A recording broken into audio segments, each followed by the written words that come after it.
नमस्कार भक्तों, आपका एक बार फिर से स्वागत है हमारे चैनल भक्ति की शक्ति में। आज के इस वीडियो में हम आपको नाम जप का चमत्कार सुनाएंगे। एक गांव में जसवंत नाम का एक नौजवान रहता था।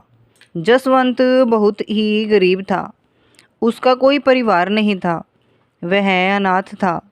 उसके पास संपत्ति के नाम पर केवल एक घर और एक गाय थी। जसवंत के पास खेतीबाड़ी करने के लिए कोई ज़मीन नहीं थी, इसलिए वह अपना गुजारा जंगल से लकड़ियां काटकर उन्हें बाजार में बेचकर करता था। इसी तरह से उसका गुजारा चल रहा था। लेकिन इतनी गरीबी होने के बावजूद भी जसवंत को परमात्मा से कोई शिकायत नहीं थी। जसवंत रोज़ सुबह जल्दी उठता और ओम नमः शिवाय का जाप करता। फिर उसके बाद वह अपने बाकी काम शुरू करता। जसवंत महादेव को बहुत मानता था। गरीब होने के बावजूद भी वह लोगों की मदद जरूर करता और जितना हो सकता उनकी सेवा भी करता। जसवंत रोज सुबह उठकर जंगल में लकड़ियां काटने के लिए चला जाता और जो भी पैसे उसे लकड़ियों के काटने से मिलते उससे वह अपने घर का राशन ले आता। एक दिन जसवंत लकड़ियां काटने गया। उस दिन उसका काम जल्दी खत्म हो गया। वो लकड़ियों को बेचने के लिए बाजार की तरफ चल दिया। लेकिन उस दिन गर्मी बहुत ज़्यादा थी, इसलिए जसवंत का गला प्यास के कारण सूख गया।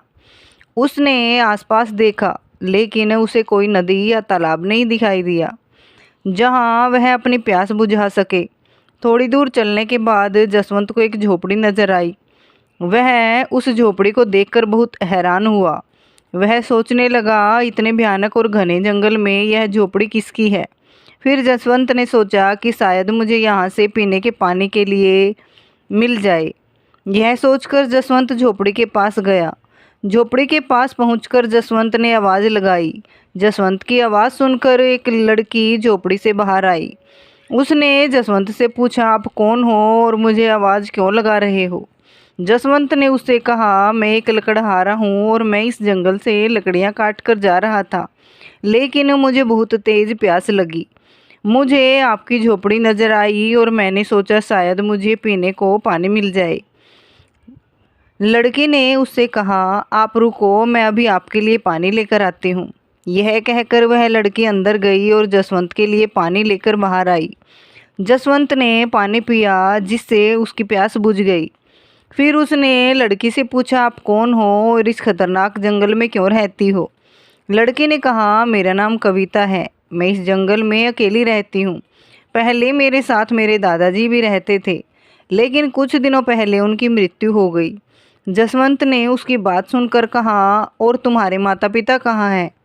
कविता ने कहा, जब मैं छोटी थी तभी मेरे माता पिता की मृत्यु हो गई थी। तब से मैं अपने दादाजी के साथ ही रहती थी, मगर अब वह भी मुझे छोड़ गए। जसवंत ने उसकी बात सुनकर कहा, तुम्हें अकेले इस जंगल में डर नहीं लगता। कविता ने कहा, नहीं, मुझे डर नहीं लगता। मुझे अब इस जंगल की आदत हो गई है। यहाँ रहते हुए मेरा आधा जीवन तो कट गया है, बाकी बचा हुआ भी कट जाएगा। अब देखने लायक रह ही क्या गया है। माँ बाप बचपन में ही चले गए थे, अब दादाजी भी चले गए। जसवंत ने उसकी बात सुनकर कहा, मेरा जीवन भी तुम्हारे जैसा है। मेरा भी इस दुनिया में कोई नहीं है। मैं खुद गांव में अकेला रहता हूँ और लकड़ियाँ काटकर उन्हें बेचकर अपना गुजारा करता हूँ। कविता ने जसवंत की बात सुनकर कहा, मेरे पास केवल मेरे दादाजी ही थे। दादाजी को हमेशा मेरी शादी की चिंता सताती रहती थी। वह हमेशा यही सोचते थे कि मेरे जाने के बाद तुम्हारा क्या होगा, जिसके कारण उन्होंने एक दो जगह मेरी शादी के लिए बात भी की, लेकिन मेरी एक आंख ना होने के कारण कोई भी मुझसे शादी करने के लिए तैयार नहीं हुआ। इसी दुख के कारण दादाजी ये दुनिया छोड़ गए। कविता की बात सुनकर जसवंत के मन में एक ख्याल आया। उसने कविता से कहा, मैं तुमसे एक बात करना चाहता हूँ, लेकिन वह बात करते हुए मुझे डर लग रहा है। कविता ने उसकी बात सुनकर कहा, ऐसी क्या बात जो तुम इतना सोच रहे हो। तुम जो भी कुछ कहना चाहते हो साफ साफ बोलो। जसवंत ने हिम्मत करके कहा, क्या तुम मुझसे शादी करोगी। कविता ने एकदम चौंक कर पूछा, यह तुम क्या कह रहे हो। तब जसवंत बोला, तुम मुझे मना भी कर सकती हो। मैं सोच रहा था कि मेरा भी इस दुनिया में कोई नहीं है और तुम्हारा भी कोई नहीं है। हम दोनों ही इस दुनिया में अकेले हैं। परमात्मा के सिवाय हम दोनों का कोई नहीं है। हम दोनों साथ रहकर एक दूसरे के दुख बांट सकते हैं। हम एक दूसरे का सहारा बन सकते हैं। कविता ने उसकी बात सुनकर कहा, लेकिन तुम मुझसे ही शादी क्यों करना चाहते हो? मेरी तो एक आंख भी नहीं है और दूसरी आंख से भी मुझे कम दिखाई देता है। जसवंत ने कहा, मुझे इससे कोई फ़र्क नहीं पड़ता। तुम सिर्फ ये बताओ कि तुम मुझसे शादी करोगी कि नहीं। कविता ने थोड़ी देर सोचा और फिर शादी के लिए हाँ कर दी। उसके बाद जसवंत और कविता ने मंदिर में जाकर शादी कर ली। फिर उसके बाद जसवंत कविता को लेकर अपने घर आ गया। घर पहुंचकर जसवंत ने कविता से कहा, देखो ये मेरा छोटा सा घर है और यहाँ तुम्हारा स्वागत करने वाला कोई नहीं है। लेकिन तुम ये बात सोचकर दुखी मत होना और आज से ये बात याद रखना कि तुम ही इस घर की मालकिन हो और तुम्हें ही सब कुछ देखना है। जसवंत की शादी की बात पूरे गांव में फैल जाती है। खबर सुनते ही गांव वाले जसवंत के घर आते हैं और उसको आवाज़ लगाते हैं।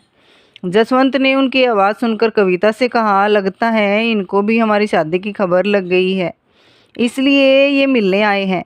यह कहकर जसवंत बाहर चला गया। गांव वालों ने जसवंत से कहा, हम तो तुम्हें बहुत भोला भाला समझते थे, लेकिन तुम तो बहुत तेज निकले। अपनी शादी की खबर तक भी नहीं होने दी। जसवंत ने उनकी बात सुनकर कहा, अरे बाबा, यह सब इतनी जल्दी हुआ कि बताने तक का मौका नहीं मिला। और आपको मैं क्यों नहीं बताता, आप सभी तो मेरे परिवार जैसे हो। तभी एक औरत ने कहा, भैया वह सब तो ठीक है, लेकिन क्या हमें अपनी दुल्हन से नहीं मिलवाओगे? जसवंत ने कहा, क्यों नहीं, अभी बुलाता हूँ। ये सुनकर जसवंत ने कविता को आवाज़ लगाई और कहा, देखो बाहर तुमसे मिलने कौन आया है। जब कविता बाहर आई तो गांव वाले उसे देखकर चौंक गए। तभी एक लड़की ने कटाक्ष करते हुए पूछा, जसवंत भैया, इसकी एक आंख किसने फोड़ दी? क्या तुमने शादी से पहले लड़की देखी नहीं थी? और अगर तुम्हें शादी के लिए कोई लड़की नहीं मिल रही थी तो हमें बता देते, हम तुम्हारे लिए कोई अच्छी सी लड़की ढूंढ देते। कविता को चुप देखकर एक औरत बोली, मुझे तो यह अंधी के साथ साथ बहरी भी लगती है। अपनी इतनी बुराई सुनने के बाद भी चुपचाप खड़ी है।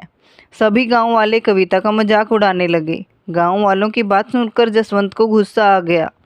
उसने कहा, मेरी पत्नी अंधी सही, लेकिन यहाँ तुम लोगों को किसने बुलाया है? उसकी बात सुनकर एक लड़के ने कहा, हमें किसी ने नहीं बुलाया, वह तो हमें ही शौक चढ़ा था दुल्हन को देखने का। लेकिन तुम्हारी दुल्हन को देखने के बाद पता नहीं हमारा दिन कैसा गुजरेगा। उसकी बात सुनकर जसवंत ने गुस्से से कहा, तुमको किसने कहा था कि यहाँ आकर मेरी दुल्हन को देखो? तुम सभी लोग यहाँ से चले जाओ, निकल जाओ मेरे घर से। सभी लोग जसवंत की दुल्हन का मजाक उड़ाते हुए वहाँ से चले गए।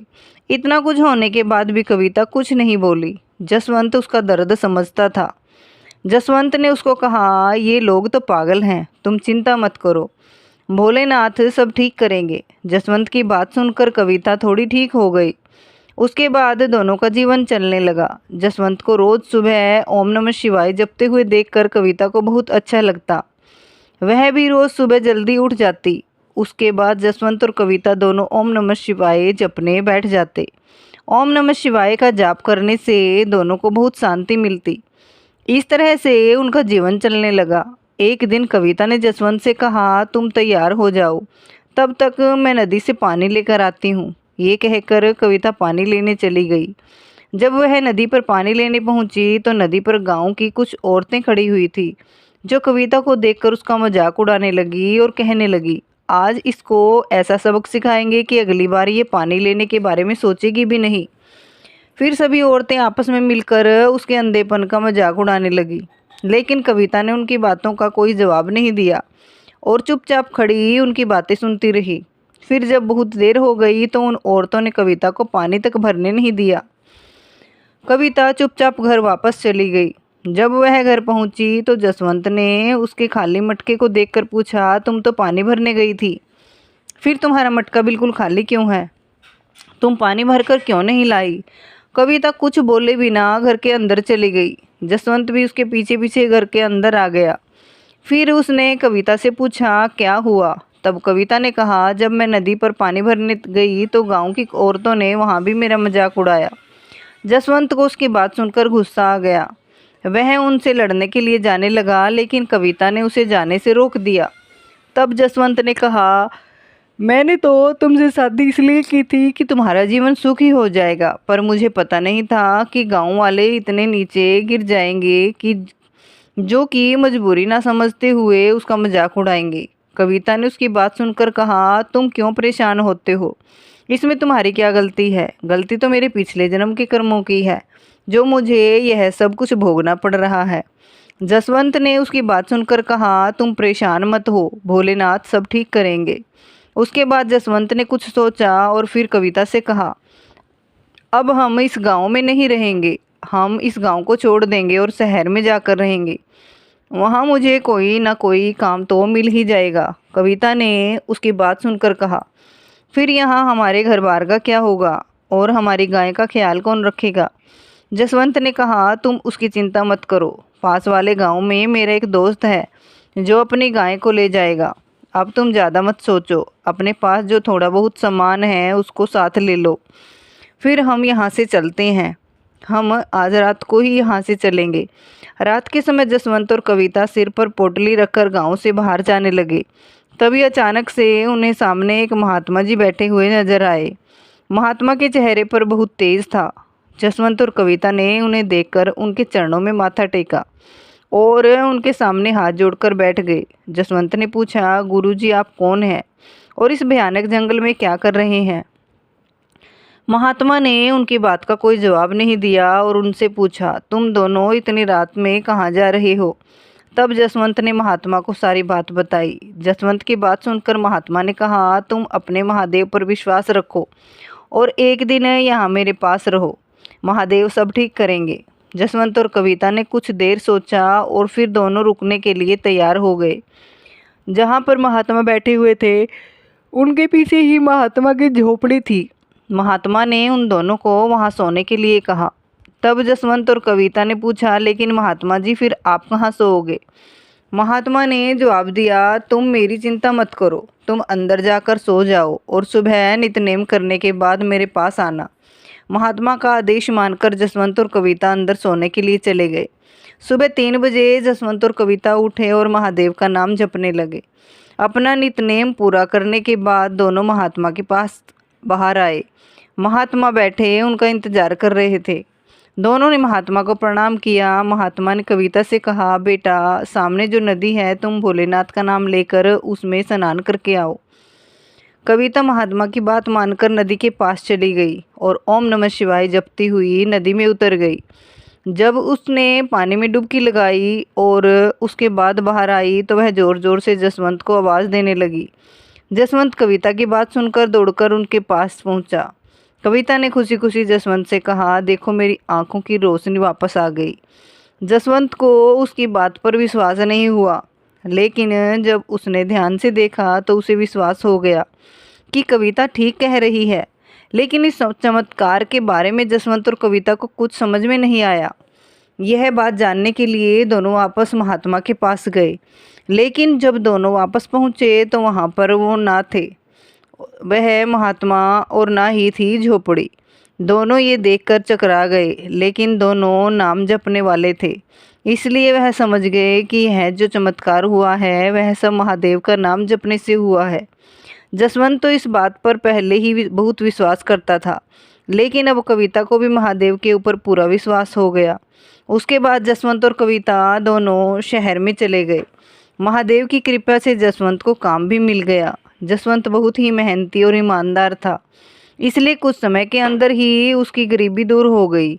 भक्तों, ये कहानी सिर्फ कहानी नहीं बल्कि हमें बहुत बहुत कुछ सिखाती है। यह कहानी हमें यह सिखाती है कि हमें परमात्मा के ऊपर हमेशा विश्वास रखना चाहिए और उसी के अनुसार चलना चाहिए। अगर हम ऐसा करेंगे तो महादेव हमारे घर में किसी भी चीज़ की कोई कमी नहीं रहने देंगे। इसलिए हमें आज से ही महादेव का नाम जपना शुरू कर देना चाहिए। भक्तों, अगर आपको ये कहानी पसंद आई हो तो वीडियो को लाइक और शेयर ज़रूर करें और कमेंट में ओम नमः शिवाय ज़रूर लिखें। धन्यवाद। राधे राधे। जय श्री कृष्णा।